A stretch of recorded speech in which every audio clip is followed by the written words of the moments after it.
I mean, if an airplane went over, he'd say, "What was that?" But then other times, like I think you and I were talking about, we'd be watching football or we'd have the TV on and there'd be noise, just regular noise. There'd be ambient noise going on, and he would go, "What was that?" Right. And we literally didn't hear anything. Didn't hear anything. It's different than if you do hear a plane going over and you say, "Oh, that's just a plane." But literally, we would not know what to say. Right. Like I didn't hear anything. Or he'd say, "Who whistled?" And we were Yeah. like, there's no whistle, Kason. And like that, it's just it just was happening more and more and more. Then we started noticing he would say, "What did you say?"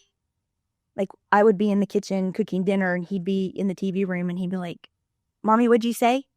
And I was like, "I didn't say anything, bud." And he's like, "You called my name." I was like, "No, I didn't call your name." So again, just like in the past, we kept notes. I would write down, he heard this, he said this, he saw this. The other big thing that just one day started happening, he would not eat his favorite foods. So I would give him mac and cheese. Which already wasn't a huge list. Right. Extremely picky. He's extremely picky. I'd give him some mac and cheese and he'd just sit and stare at it, and he'd kind of move it around. And I'm like, "What are you doing?" And he's like, "I can't eat this." And I was like, "Why?" And he'd just look at me with this weird look and he'd say, "You put something in it." He's like, "I didn't put anything. It's just mac and cheese, same stuff you've had for the last how many years." And he would push it away and he's like, "It tastes funny. I'm not going to eat it."